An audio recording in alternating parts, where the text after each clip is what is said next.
إن الحمد لله نحمده ونستعينه ونستغفره ونعوذ بالله من شرور أنفسنا ومن سيئات أعمالنا من يهده الله فلا مضل له ومن يضلل فلا هادي له وأشهد أن لا إله إلا الله وحده لا شريك له وأشهد أن محمدا عبده ورسوله قال الله تعالى يا أيها الذين آمنوا اتقوا الله حق تقاته ولا تموتن إلا وأنتم مسلمون يا أيها الناس اتقوا ربكم الذي خلقكم من نفس واحدة وخلق منها زوجها وبث منهما رجالا كثيرا ونساء واتقوا الله الذي تساءلون به والأرحام إن الله كان عليكم رقيبا يا أيها الذين آمنوا اتقوا الله وقولوا قولا سديدا يصلح لكم أعمالكم ويغفر لكم ذنوبكم ومن يطع الله ورسوله فقد فاز فوزا عظيما أما بعد فإن أصدق الحديث كتاب الله وخير حدي محمد صلى الله عليه وعلى آله وصحبه وسلم وشر الأمور محدثاتها وكل محدثة بدعة وكل بدعة ضلالة وكل ضلالة في النار. Saudaraku seiman, hafidhani wa hafidhakumullah. Masih melanjutkan serial iman dalam khutbah Jumat kali ini. Namun kita akan membagi menjadi dua pertemuan Jumat pada kesempatan ini dan dengan izin Allah subhanahu wa ta'ala di kesempatan akan datang pada saat tiba giliran kami. Tentang masalah salah satu fenomena yang kita bisa lihat dan selalu kita rasakan setiap harinya. Namun manusia terbagi menjadi dua. Ada yang mengambil pelajaran sehingga mereka betul-betul menjadikan itu momentum untuk mendekatkan diri kepada Allah subhanahu wa ta'ala. Menguatkan akidah mereka serta menerapkan syariat Allah subhanahu wa ta'ala pada tanda-tanda tersebut. Dan ada golongan kedua, manusia masa bodoh, tidak mengetahui tentang apa hikmah daripada tanda-tanda tersebut, apalagi lebih jauh menerapkan syariat Allah pada hal itu. Sebelum kita masuk ke judul kita ini, mungkin perlu diberikan penjelasan dan contoh terlebih dahulu. Bukankah sudah menjadi sesuatu yang fenomenal di tengah-tengah manusia bila terjadi padamnya listrik, sehingga kita semua panik misalnya di malam hari, butuh sekali penerangan. Dan begitu juga pada saat justru sebaliknya listrik lagi menyala dan kita menikmatinya, kita merasa nyaman sekali. Dan ini sudah cukup sebenarnya menjadi satu bahan pembicaraan. Satu dianggap berbahaya karena padamnya listrik dan satu dianggap sebuah prestasi karena bisa dinikmati. Manusia hanya sebatas itu saja dan mereka lupa sebenarnya ada tanda-tanda kebesaran Sang Pencipta Allah di hal yang lebih besar daripada sekedar listrik saja, yaitu pergantian siang dan malam. Dua tanda-tanda kebesaran Allah subhanahu wa ta'ala yang luar biasa ini kita bisa rasakan, kita bisa manfaatkan, dan beruntunglah orang kalau menjadi golongan pertama tadi, dia mengambil hikmah dan menjadikan sebagai momentum pendekatan dirinya kepada Sang Pencipta Allah dan juga menerapkan syariat Allah. Sehingga malam hari dan siang hari yang dilalui penuh dengan pahala yang akan dia raut nanti pada hari kiamat. Judul kita kesempatan ini teman-teman sekalian adalah keajaiban malam dan siang. Allah subhanahu wa ta'ala menyebutkan dalam banyak ayat Al-Quran tentang masalah dua tanda-tanda kebesaran ini.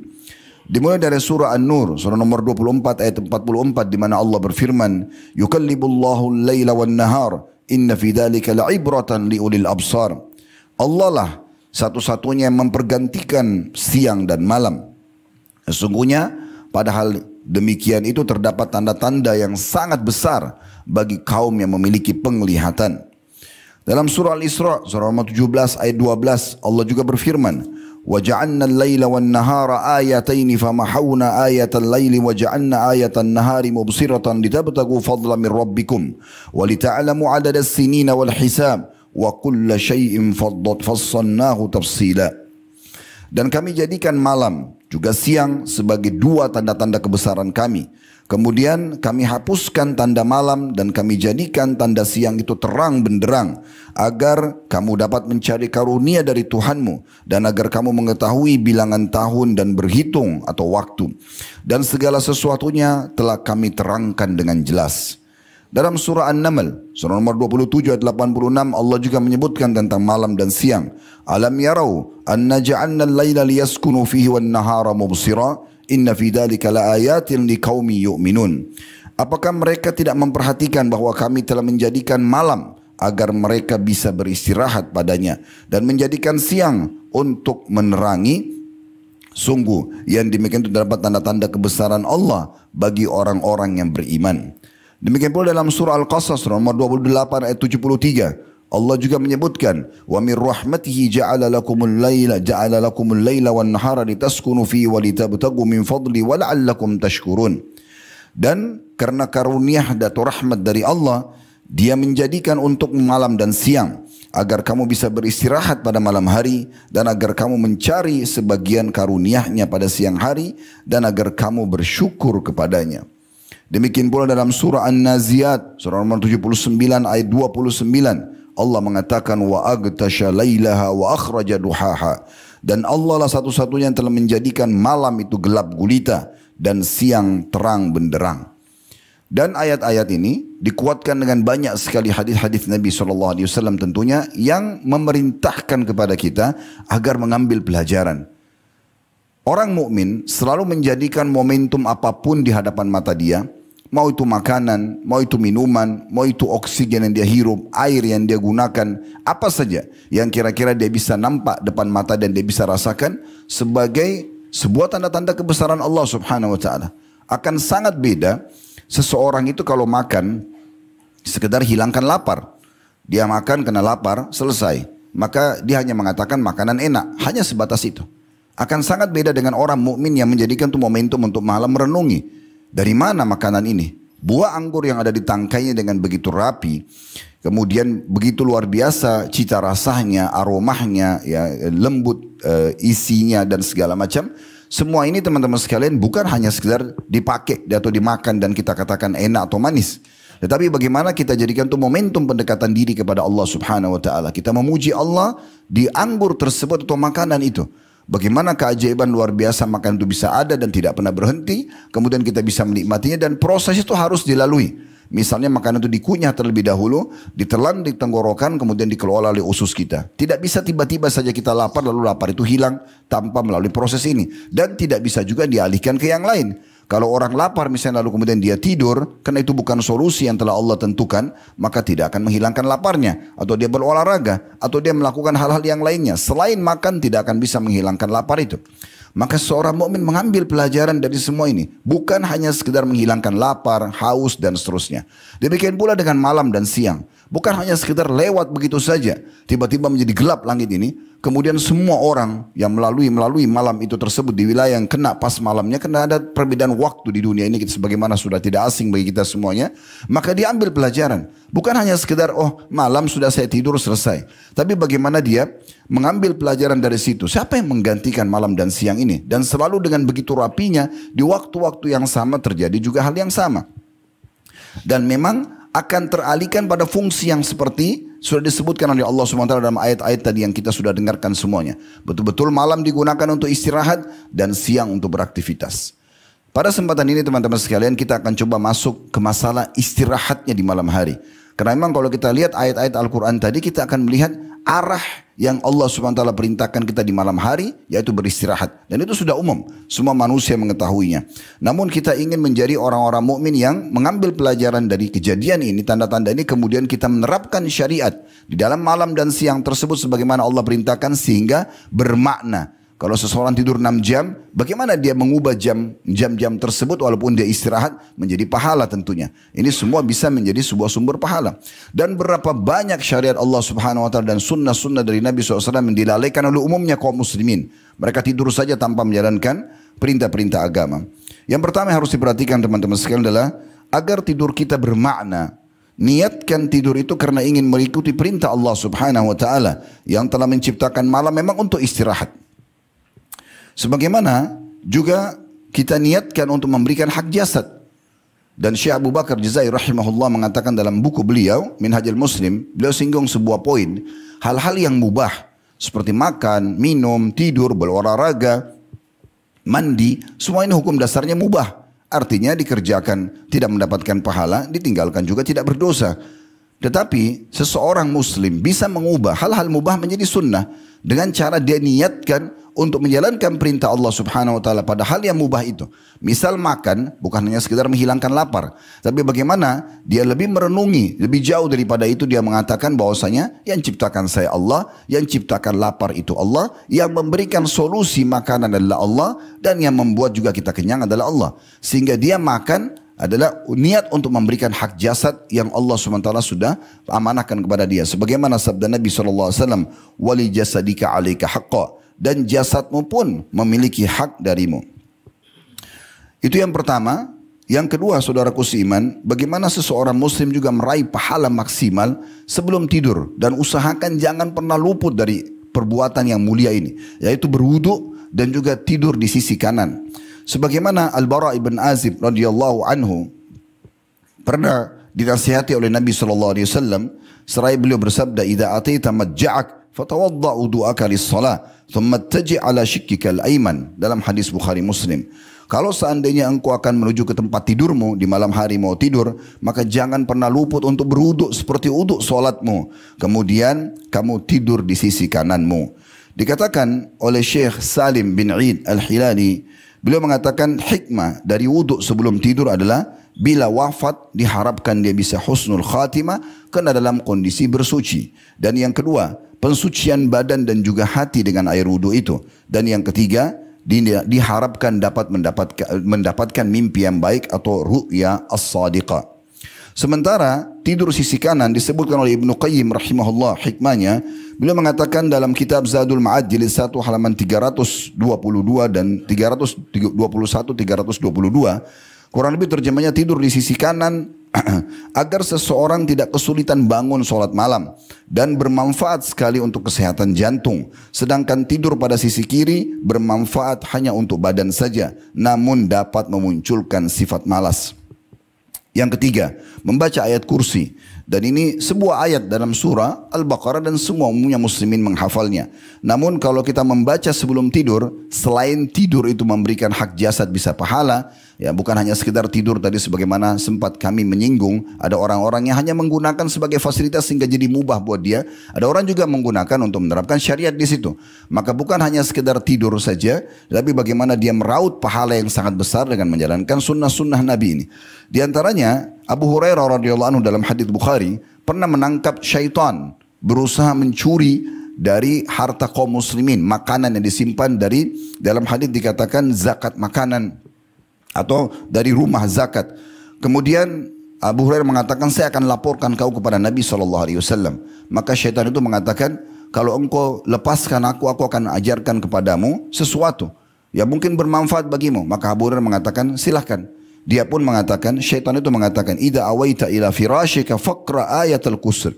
Ayatul kursi. Kalau kau menuju ke tempat tidurmu, jangan pernah luput membaca ayat kursi.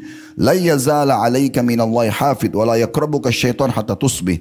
Karena kalau engkau membaca ayat kursi sebelum tidur, maka pastikan Allah selalu menjagamu dari segala keburukan dan tidak akan pernah ada satu pun syaitan yang mendekatimu. Maka Nabi SAW untuk mendengarkan itu mengatakan, sadaqaka wa huwa kadzub dzaka syaitan. Sesungguhnya dia telah benar menyampaikan informasi, tapi ketahuilah dia adalah seorang pendusta, karena yang berusaha mencuri makananmu adalah seorang syaitan. Yang keempat, membaca masing-masing surah Al-Ikhlas 3 kali, Al-Falaq 3 kali dan An-Nas 3 kali, dan ditiupkan ke telapak tangan lalu diusapkan ke sekujur tubuh. Sebagaimana Aisyah menceritakan tentang sikap Nabi SAW dalam hadis Bukhari, kana idza awa ila firashi kulla lailatin jama'a kaffaihi thumma nafatha fihima. Sesungguhnya Nabi SAW kalau menuju ke ranjang tempat tidurnya, maka setiap malamnya beliau pasti menggabungkan, mempertemukan kedua telapak tangan beliau. Kemudian meniup pada keduanya setelah membaca faqara'a fihima. Qul huwallahu ahad, qul a'udzu birabbil falaq, wa qul a'udzu birabbin nas. Membaca 3 surah ini, Al-Ikhlas, Al-Falaq dan An-Nas. Thumma yamsahu bihima mastata' min jasadihi. Kemudian beliau mengusap jasadnya yang beliau jangkau. Yabda'u bihi ma'ala ra'si wa wajhi. Beliau memulai dari kepalanya dan wajahnya. Wa ma aqbala min jasadi yaf'alu dzalika 3 marrat. Beliau kemudian melanjutkan sisa tubuhnya setelah itu sampai beliau kerjakan sebanyak 3 kali. Yang kelima, Dan ini hadis yang agung sekali. Membaca istighfar namun lafadznya seperti ini. Dan ini betul-betul seseorang kalau mendapatkan karunia bisa mengucapkan istighfar ini sebelum tidur, itu berarti menandakan luar biasa karunia Allah kepada dia. Karena keutamanya sangat besar. Bagaimana Nabi SAW mengatakan, Man qala hina ya'wi ila firashi, barang siapa yang membaca pada saat menuju ke tempat tidurnya di malam hari, Astaghfirullahalazim alladzi la ilaha illa huwal hayyul qayyum wa atubu ilaihi 3 marrat. Dia membaca Astaghfirullahalazim alladzi la ilaha illa huwal hayyul qayyum wa atubu ilaihi. Ada sifat Allah al-hayyul qayyum wa atubu ilaihi. Itu dibaca 3 kali, Ghafarallahu lahu dhunubah. Allah akan membersihkan semua dosa-dosanya. Wa in kana mithlu zabadil bahar, walaupun sebanyak buih di lautan. Wa in kanat adad warakis syajar, walaupun sebanyak jumlah daun-daun pohon. Wa in kanat adad ramli alij, walaupun sebanyak butiran pasir. Wa in kana adad ayyamid dunya, walaupun sebanyak jumlah hari-hari dunia. Hadis riwayat Tirmidzi. Wa fi riwayat dan riwayat lain, Ghufirat dhunubu wa in kana farra minaz zahaf. Dan akan diampuni dosa-dosanya dalam riwayat lain walaupun dia lari dari kancah peperangan. Sebagaimana diriwayatkan hadis riwayat Abu Dawud, Tirmidzi dan juga Al-Hakim. Kita tahu teman-teman sekalian, lari dari medan perang adalah satu dari 7 induk dosa besar. Artinya istighfar ini kalau diucapkan 3 kali karena ada sifat Allah Al-Hayyul Qayyum, itu akan membersihkan dosa-dosa besar. Yang keenam, memperhatikan zikir-zikir yang diajarkan oleh Nabi SAW. Sebagaimana beliau kalau mau tidur membaca Bismikallahumma amutu wa ahya. Dengan namamu ya Allah aku mati dan juga aku hidup. Ini mengembalikan ketauhidan kita kepada Allah SWT kalau sebenarnya kita mati dan hidup. Dan memang orang kalau tidur itu sebenarnya seperti orang yang mati. Sebagaimana hadis lain kata Nabi SAW, Al-naumu akhul maut. Tidur itu adalah saudaranya kematian. Sebagaimana kita biasa tidur setiap hari malam, tiba-tiba kita letakkan kepala dan sudah kita tidak sadarkan diri lagi. Begitulah kalau kita menghadapi kematian nanti. Sekejap dan kemudian kita hilang. Cuma bedanya kalau kita tidur dan belum datang ajal masih bisa hidup. Ruhnya dikembalikan. Dan kalau dia sudah tidak lagi hidup, ajalnya sudah sampai, maka ditahan ruhnya oleh Allah Subhanahu wa taala. Sebagaimana akan kita jelaskan dalam hadis nanti. Dari Nabi SAW kalau mau tidur membaca itu, dengan namamu ya Allah aku mati dan aku hidup. Wa yastayqadha min naumihi, dan kalau beliau bangun dari tidur beliau membaca alhamdulillahilladzi ahyana ba'da ma amatana wa ilaihin nusyur, dalam hadis Bukhari. Segala puji dan puja kehadirat Allah yang telah menghidupkan kami setelah mematikan kami, dan kepadanya lah kami akan dibangkitkan. Begitu juga Nabi SAW memerintahkan untuk membaca doa ini. Allahumma inni aslamtu nafsi ilaika wa fawwadtu amri ilaik wa wajjahtu wajhi ilaik wa alja'tu dhahri ilaik rakbatan wa rahbatan ilaik la malja'a wa la manja minka illa ilaik amantu bi kitabika alladhi anzalt wa bi nabiyyika alladhi arsalt, dalam hadis Bukhari Muslim. Ya artinya, ya Allah, aku menyerahkan diriku kepadamu, aku menyerahkan segala urusanku kepadamu, aku menghadapkan wajahku kepadamu, aku menyandarkan punggungku kepadamu, karena untuk atau tujuan untuk mendapatkan rahmatmu dan takut pada siksaanmu dan bila melakukan kesalahan. Tidak ada tempat perlindungan dan penyelamatan dari ancamanmu kecuali kepadamu. Aku beriman kepada kitabmu yang telah engkau turunkan dan kepada kebenaran dan kepada nabimu yang telah engkau utus. Kata Nabi SAW kepada sahabat-sahabat yang ada di situ, di masa itu, beliau mengatakan apabila engkau meninggal dunia dalam kondisi membaca ini sebelum tidur, maka engkau meninggal dalam keadaan Islam. Ini dalam hadis Bukhari Muslim. Dan Nabi SAW mengatakan dalam riwayat lain kepada Al-Bara radhiyallahu anhu, jadikan ini adalah bacaan terakhir sebagai kalimat yang engkau ucapkan sebelum engkau tidur. Semua ini disebutkan dalam hadis Bukhari Muslim. Demikian juga contoh sunnah Nabi SAW dalam doa beliau membaca Bismika Rabbi wada'tu jambi wa bika arfa'u fa in amsakta nafsi farhamha wa in arsaltaha fahfadha bima tahfadhu bihi ibadakas salihin. Dengan namamu ya Allah aku meletakkan lambungku dan dengan namamu pula aku bangun darinya.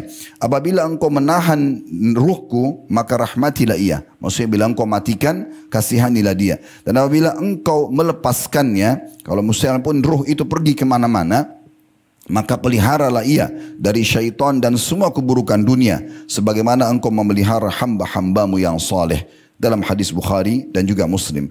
Riwayat lain berbunyi kata Nabi SAW, beliau membaca Allahumma innaka khalaqta nafsi wa anta tawaffaha laka mamatuha wa mahyaha in ahyaitaha fahfadha wa in amattaha fakfir laha Allahumma inni as'aluka al-afiyah, dalam hadis Muslim. Ya, artinya Allah, sungguhnya engkau telah menciptakan ruhku ini dan engkau yang mewafatkannya, maka milikmulah kematian dan juga hidupnya. Kalau seandainya engkau hidupkan dia lagi setelah tidur ini ternyata masih lanjutkan seperti kita sekarang melanjutkan hari kita lagi sampai ajal datang, maka jagalah dia, maksudnya dari segala macam keburukan. Dan kalau engkau wafatkan dia tiba-tiba dalam kondisi tidur ini, maka maafkanlah semua kesalahannya. Ya Allah, aku mohon kepadamu keselamatan. Demikian pula dalam hadis riwayat Tirmidzi dan Abu Daud, Nabi SAW membaca Allahumma kini adabaka yawma tab'atsu ibadak. Ya Allah, selamatkan aku dari segala jenis siksaanmu di saat engkau membangkitkan hamba-hambamu. Disebutkan dalam hadis riwayat Tirmidzi bahwasanya Nabi SAW tidur di sisi kanan kemudian membaca zikir ini. Demikian pula dengan riwayat yang lain dan juga tidak kalah agungnya, Nabi SAW membaca. Kita bisa lihat bagaimana banyaknya doa-doa yang Nabi SAW ucapkan sebelum tidur. Dan berapa banyak orang di antara kita justru sibuk dengan handphonenya, tontonannya sebelum dia tidur dan meninggalkan sunnah-sunnah ini. Mungkin Anda merasa kok banyak benar ya. Ya, bagi Anda banyak karena belum pernah mempraktikannya. Tapi kalau orang sudah sering mempraktikkan maka bagi dia ringan. Dan ini lebih penting daripada melihat handphone, melihat tontonan atau obrol kosong yang tidak ada manfaatnya. Dan ini termasuk berarti ada satu adab penting sebelum tidur. Bagaimana sebelum kita memejamkan mata dalam kondisi letih sekali, kita sudah bersiap-siap untuk tidur. Dan juga Nabi SAW dalam beberapa riwayat disebutkan beliau tidak suka tidur setelah maghrib sebelum isya, artinya tidak begadang ya, dan beliau tidak suka berbicara setelah isya. Dan Imam Abu Daud menyebutkan ada sebuah poin penting, bab penting, beliau mengatakan bab nahi anis samr, bab larangan untuk begadang. Dalam Islam juga ini dilarang kalau seandainya tidak ada sesuatu yang mendesak. Rasulullah SAW bersama dengan Abu Bakar dan Umar dalam riwayat yang sahih dikatakan beliau pernah begadang tapi memecahkan perkara muslimin. Hal-hal yang memang dibolehkan dalam agama. Misal kalaupun kita lagi silaturahim keluarga, lagi ada kajian mungkin, ada hal yang bermanfaat atau mungkin bertakziah, mengurus jenazah, menjenguk orang sakit dan seterusnya. Semua ini masih boleh. Tapi kalau hanya membuang-buang waktu yang tidak ada manfaatnya, maka ini akan termasuk hal yang dihisab oleh Allah Subhanahu wa taala nanti. Dalam riwayat dikatakan Nabi SAW juga membaca Alhamdulillahilladzi at'amana wa saqana wa kafana wa awana fakam mimman la kafiya lahu wa la mu'wi. Artinya, segala puji dan puja kehadirat Allah yang telah memberi kami makan dan minum dan juga memenuhi kebutuhan kami, serta juga memberikan kepada kami tempat berteduh. Dan berapa banyak orang yang tidak ada tempat berteduhnya, tidak ada kecukupannya dan juga tidak ada tempat berteduhnya. Dan tentu dalam doa-doa ini cukup banyak yang dibaca oleh Nabi SAW. Tidak mungkin semuanya kita paparkan di khutbah Jumat. Tapi ini sebuah sekelumit tentang bersama beberapa yang dibaca oleh Nabi SAW berhubungan dengan masalah pada saat mau tidur. Yang kedelapan yang perlu diperhatikan adalah membaca surah Al-Kafirun. Tadi itu beberapa zikir-zikir dan satu poin. Surah Al-Kafirun yang pendek juga ini adalah surah yang luar biasa untuk menyelamatkan kita dari kesyirikan. Mungkin bisa saja ada hal-hal yang sempat kita lakukan tanpa kita sadari masuk dalam bab kesyirikan. Kalau sengaja tentu sudah jelas itu bagian daripada dosa yang besar. Orang tidak sengaja kadang-kadang maka butuh pembersihan. Maka surah Al-Kafirun bisa membantu menghilangkan itu kalau dia baca sebelum tidur. Sebagaimana sabda Nabi SAW kepada seorang sahabat yang bernama Naufal. Nabi SAW mengatakan, Iqra' qul ya ayuhal kafirun, thumma nam ala khatimiha, fa innaha bara'atun minasyirk. Selalu baca surah Al-Kafirun, kemudian tidurlah setelah membacanya. Ya, dengan menutupnya, maksudnya menyelesaikan surah Al-Kafirun, karena sungguhnya dia adalah pelepasan diri dari kesyirikan. Yang kesembilan, membaca dua ayat terakhir dari surah Al-Baqarah. Dari ayat 285 sampai 286. Sebagaimana sudah kita hafal semuanya. Aman Rasulullah ma'unzula ilami rabbi wal mu'minun. Sampai akhir ayat. Fansurna alal qawmil kafirin. Kata Nabi SAW, Man qara bil ayataini min akhir surah Al-Baqarah fi layla kafatahu. Siapa yang membaca dua ayat terakhir dari surah Al-Baqarah pada saat mau tidur di malam hari, maka itu akan menjadi pencukup atas segala satu baginya. Sebagian ulama hadis mengatakan dalam riwayat Bukhari Muslim, kafatahul makruh tilkal laylah. Allah akan selamatkan dia dari segala macam mara bahaya di malam itu. Dan ada riwayat juga atau perkataan ulama mengatakan kafatahu min qiyamil lail. Bahwasanya membaca dua surah ayat surah Al-Baqarah ini akhirnya sudah mencukupi mewakili seakan-akan dia sudah solat malam. Poin yang ke-10, Nabi SAW juga dalam riwayat Tirmidzi membaca surah As-Sajdah dan surah Al-Mulk. Yang ke-11, ini 3 kala penting kalau terkaget di tengah malam. Tiba-tiba kita kaget, tidur jam 10, jam 9 malam, jam 11 malam saya ada tidur, terkaget jam 1, jam 2 malam. Pada saat kaget ini, itu pun dianjurkan ada zikir dan wirid yang dibaca. Dan ini luar biasa keutamaannya. Sebagaimana disebutkan dalam hadis Nabi SAW, kalau seseorang dari kalian terkaget di tengah malam, kemudian dia membaca la ilaha illallah wahdahu la syarikalah lahul mulku wa lahul hamdu wa huwa ala kulli syai'in qadir. Ini satu zikir. Kemudian alhamdulillah wa subhanallah wa la ilaha illallah wallahu akbar. Ini zikir juga. Kemudian wala haula wala quwata illa billah. Siapa yang membaca ini kemudian diikuti setelahnya dia mengatakan Allahumma gfirli, ya Allah ampunilah aku. Kata Nabi SAW, au da'a atau dia berdoa, istujibah, akan diterima doa-doanya kalau dia baca ini dulu. Walaupun dia tidak sholat malam nih. Cuma terkaget tengah malam membaca 3 zikir ini. La ilaha illallah wahdahu la syarika lahul mulku wa lahul hamdu wa huwa ala kulli syai'in qadir. Kemudian alhamdulillah subhanallah wa la ilaha illallah Allahu akbar wa la haula wa la quwata illa billah. Maka kalau dia berdoa setelah itu diterima doanya. Fa in tawadda'a qubilat salatu. Kalau dia berwuduk lalu dia sholat, kalau dia berwuduk dan dia sholat maka diterima sholatnya. Hadis Bukhari, Tirmidzi, Abu Daud, Ibnu Majah dan juga Imam Ahmad. Yang ke-12 yang harus diperhatikan adalah dilarang tidur tengkurap. Dan ini yang paling sering mendatangkan permasalahan dalam hidup atau tidur seseorang. Seperti mimpi buruk, sesak napas, ya, dan segala macam hal. Ini disebabkan juga karena tidur tengkurap. Sementara yang dilarang. Dan itu disebutkan oleh Tukhfa Al-Ghifari radhiyallahu anhum. Beliau mengatakan, "Fabainama ana muttajun fil masjid minas sahar ala batni." Satu malam pernah aku tidur di masjid dalam kondisi tengkurap. Idza rajulun yuharrikuni birijli, seseorang menggerakkan aku tubuhku dengan kakinya, maksudnya seakan-akan menyuruh dia mengubah posisi tidurnya. Faqala inna hadi di'jatun yubghiduha Allah. Ketahuilah cara tidur ini membuat Allah murka. Qala, maka Tukhfa berkata radhiyallahu anhu, fa nadartu fa idza Rasulullah sallallahu alaihi wasallam. Pada saat saya lihat ke orang itu ternyata dia adalah Rasulullah sallallahu alaihi wasallam, diriwayatkan oleh Abu Daud dan juga Ibnu Majah. Wa fi riwayat Abi Dzar radhiyallahu anhu, dan riwayat Abi Dzar radhiyallahu anhu beliau mengatakan innama hiya dijatun ahlin nar. Ketahuilah ini cara tidurnya ahli neraka. Diriwayatkan oleh Ibnu Majah.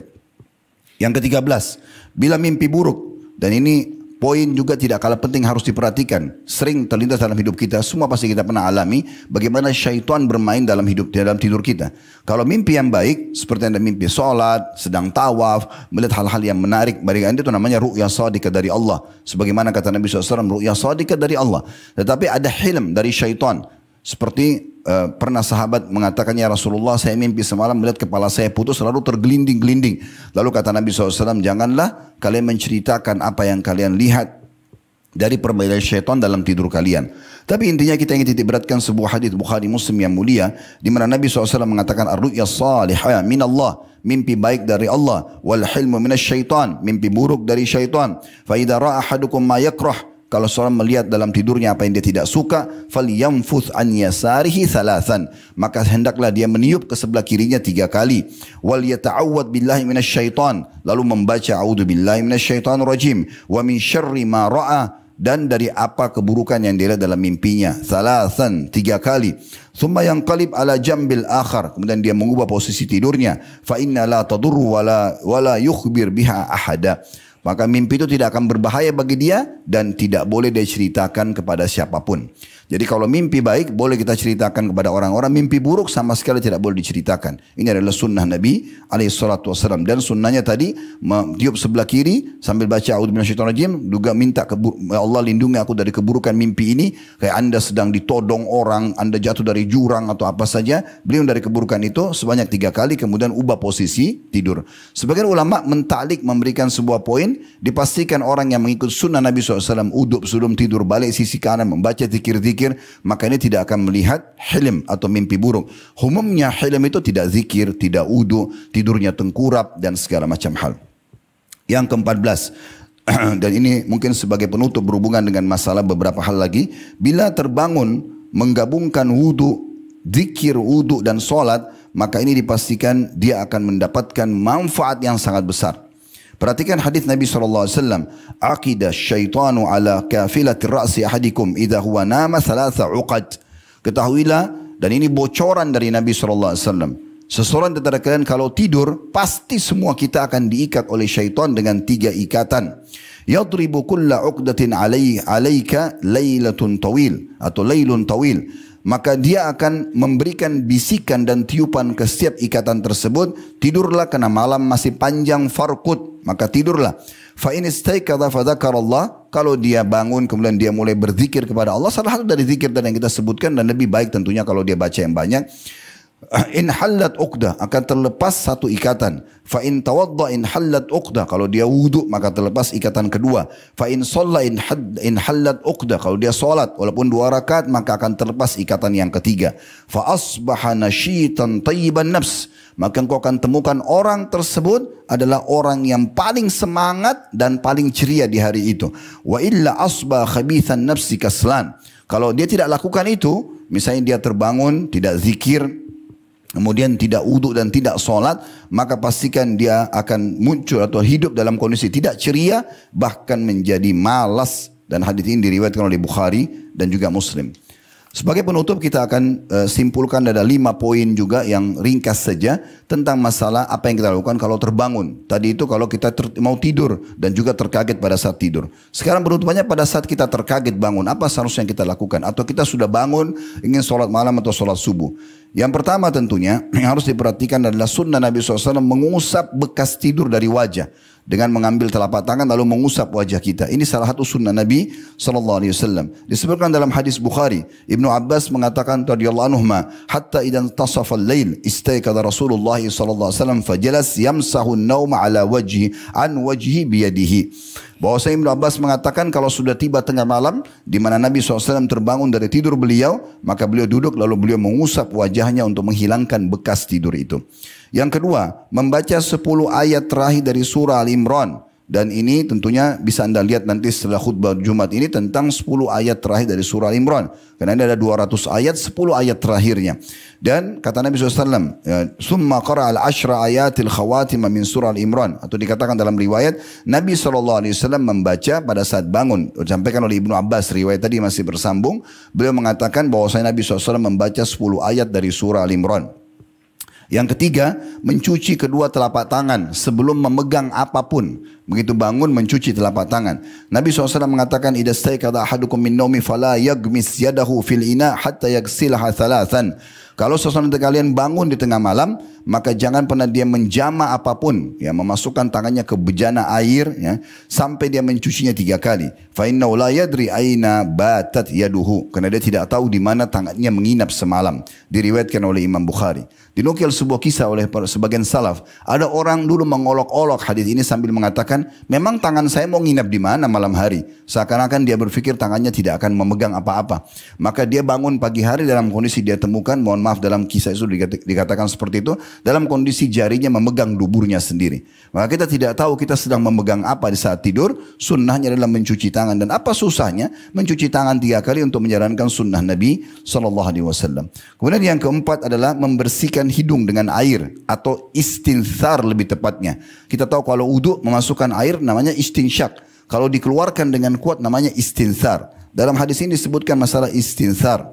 Dalam hadis Bukhari Muslim kata Nabi SAW, idza staiqadha ahadukum min naumi falyastanthir thalatha atau thalatha marrat. Kalau seorang dari kalian bangun dari tidurnya, maka hendaklah dia beristinthar, masukkan air di hidung lalu keluarkan dengan kuat sebanyak 3 kali. Ini bukan wudu, tapi sebelum wudu, cuci tangan dan juga mengeluarkan air, masukkan air dari hidung ini, terus dikeluarkan ini sebelum berwudu. Kata Nabi SAW rahasianya, fa inna syaitan yabitu ala khawashimihi, karena ketahuilah syaitan itu nginap di hidung dia. Maksudnya yang selalu membisikkan agar dia tidur lewat subuh, lewat salat malam justru syaitan. Dengan mencuci air ini maka syaitan itu keluar dari hidungnya. Ini rahasia yang luar biasa, tidak semua orang tahu, bahkan tidak nampak syaitan walau di hidung kita. Tapi Nabi SAW sampaikan dalam hadis Bukhari Muslim. Terakhir saudaraku sekalian adalah bagaimana kita menggosok gigi, ya, atau bersiwak di masa Nabi SAW. Kalau sekarang kita bangun menggosok gigi. Dan ini disebutkan dalam hadis Bukhari Muslim, di mana Hudzaifah mengatakan, karena Nabi SAW idza qama minal laili yashusu famuhu bisiwak. Ya, kalau Nabi SAW atau fahu tepatnya, karena Nabi SAW idza qama minal laili yashusu fahu bisiwak. Bahwasanya Nabi SAW kalau bangun di malam hari, maka beliau langsung membersihkan mulutnya dengan siwak. hadis Bukhari dan juga Muslim. Tentu kalau masih ada luput dari kami beberapa adab-adab dari tidur ini, maka sebaiknya seorang muslim peduli dan memperhatikan masalah ini. Mungkin Anda bertanya-tanya, memang seperti ini perlu dibahas dalam khutbah Jumat? Pertanyaan jawaban dari kami, kira-kira kapan akan dibahas? Berapa banyak orang yang tidak hadir di masjid kecuali Jumat? Berapa banyak orang yang tidak hadir di taklim dan dia hanya duduk mendengarkan hari Jumat? Maka momentum Jumat harus tepat sekali disampaikan hal-hal yang memang kita harus menghadapinya setiap hari. Sekali lagi sebagai penutup, perhatikan baik-baik. Jadilah, pilihlah menjadi seorang muslim yang dia gunakan malamnya selain memberikan hak jasad istirahat, sekaligus memenuhi dengan panen pahala yang sangat banyak dengan menjalankan sunnah-sunnah Nabi SAW yang sudah kita paparkan tadi. Begitu juga dengan bangun tidur, atau menjadi figur yang lewat begitu saja. Ya sudah, yang penting dia tidur, toh malam itu juga akan dia lalui, namun dia tidak mendapatkan pahala sama sekali. Bahkan bisa saja syaitan masuk dan menggoda dia dalam tidurnya karena dia tidak menjalankan sunnah Nabi alaihi salatu wassalam. Aku qauli hada, saya sudah mengucapkan perkataan saya ini, wa astaghfirullah li wa lakum, dan saya beristighfar kepada Allah, mengajak jemaah istighfar kepada Allah, fastaghfiruhu innahu wal ghafurur rahim, istighfarlah kepadanya karena dia Maha Pengampun juga Maha Pengasih. Alhamdulillah, wassalatu wassalamu ala rasulillah. Segala puji dan puja kehadirat Allah subhanahu wa ta'ala, juga salawat dan taslim kepada Nabi besar Muhammad sallallahu alaihi wa alihi wa sahbihi wasallam. Dengan izin Allah subhanahu wa ta'ala, nanti di khutbah yang akan datang kita akan lanjutkan tentang tanda-tanda kebesaran Allah di waktu siang hari, sebagaimana kita paparkan di malam hari, dan itu juga akan kita sampaikan di khutbah Jumat. Di waktu Jumat teman-teman sekalian ada waktu mustajab, dan di antaranya adalah pada saat khatib sedang berada di atas mimbar sampai diiqamahkan solat. Memang disebutkan dalam hadis yang sahih. Ada juga hadis yang menyebutkan bahwasanya Jumat 12 jam atau 12 waktu di mana seseorang muslim berdoa pasti akan dijabah, dan kejarlah itu setelah asar. Maka jangan kita sia-siakan untuk berdoa kepada Allah subhanahu wa ta'ala di waktu-waktu mustajab ini. Semoga Allah terima semua apa yang kita inginkan. Alhamdulillah, kami memuji-Mu ya Allah sebagaimana layak Kau dipuji sebagai pencipta. Kami memuji-Mu sampai Kau menerima puji-pujian kami, dan Kau tambahkan sebagai tambahan amal soleh kami pada hari kiamat. Engkau maafkan dosa-dosa kami, Engkau tinggikan derajat kami, dan juga Engkau muliakan kami, dan Engkau jadikan kami sebagai hamba-hamba pilihan-Mu. Ya Allah, kami juga mengucapkan salam hormat kami kepada utusan-Mu Nabi besar Muhammad sallallahu alaihi wa alihi wa sahbihi wasallam, sebagaimana Engkau telah perintahkan kami mengucapkan salam hormat tersebut. Ya Allah, Zat yang Maha melihat dan mendengar, kami yakin Engkau telah sedang melihat kami dan mendengar apa yang kami ucapkan ini. Engkau juga mengetahui niat-niat kami untuk berkumpul di masjid ini untuk melaksanakan satu dari perintah yang Engkau wajibkan kepada kami kaum laki-laki secara khusus, masalah sholat Jumat. Maka terimalah ini dengan pahala yang sempurna, dan kami mohon terimalah seluruh amal-amal soleh yang pernah kami kerjakan, wajib ataupun sunnah yang sedang kami kerjakan, yang akan kami kerjakan sampai menjelang ajaran nanti dengan pahala yang sempurna. Begitu juga dengan kedua orang tua kami dan seluruh kerabat-kerabat kami. Ya Allah, jagalah kemerdekaan, persatuan dan juga kesatuan negara kami. Berilah petunjuk para pemimpin kami untuk menjalankan tugas dan amanah dengan baik. Ya Allah, berikanlah pahala maksimal dari semua orang yang telah berjuang memberikan kepada kami dan menghadiahkan kemerdekaan, persatuan dan kesatuan kami ini. Dan juga siapapun yang sedang memimpin, berikan taufik-Mu ya Allah. Dan siapapun yang akan memimpin nanti kelak setelah kami kembali kepadamu, juga sama berikanlah taufiknya. Dan apapun yang telah mereka berikan dari ide, dari waktu atau apa saja yang mereka keluarkan, maka semoga itu menjadi pahala yang besar di sisi-Mu. Dan apapun kesalahan yang mereka lakukan, maka maafkan ya Allah. Ya Allah, ampunilah seluruh muslimin dan muslimat, mukminin dan mukminat yang hidup dan juga yang sudah meninggal. Ya Allah, saudara-saudara kami di Palestina sedang ditindas dan tidak ada kekuatan dan daya kami kecuali dari sisi-Mu. Maka ikhlaskan niat mereka, terima para syuhada mereka, mudahkan Islam di tangan mereka dan tangan kami semua, serta ikut sertakan kami bersama mereka di pahala, baik dengan doa, dengan harta, juga dengan jiwa kami. Rabbana atina fid dunya hasanah wa fil akhirati hasanah wa qina adzabannar wa adkhilnal jannata ma'al abrar. Ya aziz wa ghafur rabbil alamin, sallallahu nabiyana Muhammadin wa alihi wasallam. Alhamdulillahi rabbil alamin. Inna Allah ya'muru bil adli wal ihsani wa ita'i dzil qurba. Ketahuilah Allah menyuruh selalu kita berbuat kebajikan dan juga menyambung hubungan baik dengan para kerabat. Menyuruh berbuat keadilan, kebaikan dan juga menyambung hubungan baik dengan kerabat. Wa yanhanil fahsya'i wal munkari wal baghi. Allah larang perbuatan mungkar, perbuatan keji dan juga pembangkangan ya'idukum la'allakum tadhakkarun. Itu peringatan dari Allah, jadikan itu sebagai prinsip hidup kalian. Fadhkurullahal azim yadhkurkum. Ingatlah Allah, Allah akan ingat kepada kalian. Washkuru ala ni'mati yazidkum. Syukurin iman jadi pasti akan tambah. Wala dzikrullahi akbar. Mengingat Allah lah amal yang paling besar. Wa aqimis salat, dan dirikanlah salat.